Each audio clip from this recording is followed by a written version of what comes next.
Ako po si James Magalianza, dito po operator ng 60cm The Share Planet Luna Plaza. Nagamit ko ito ng anime basis sa isang linggo na may total na 110 meters. Ito po yung head, cupping at wiper. Ganito na po yung tamang pag-clean.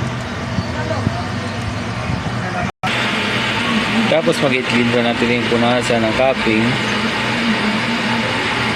at wiper.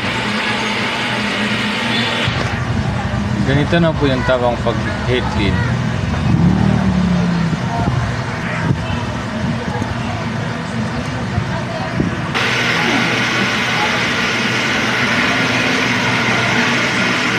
Buunan po siya. Ito po yung waste tank, kakapalitan ito kahapon, ground wire at ABR. Ito naman yung ink tank niya, nasa tamang level naman po. Ito naman yung mga use at unused.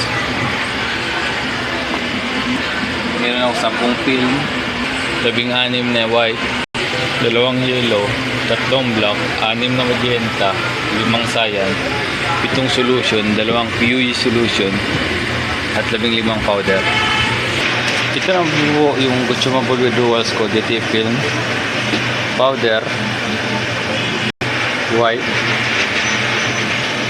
yellow, black, at PUE solution.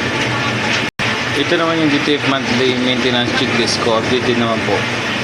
Ito naman yun yung daily output recording ko from June 1 to June 7 po. Updated naman po. At dito na po magtatapos yung vlog ko. Maraming salamat po.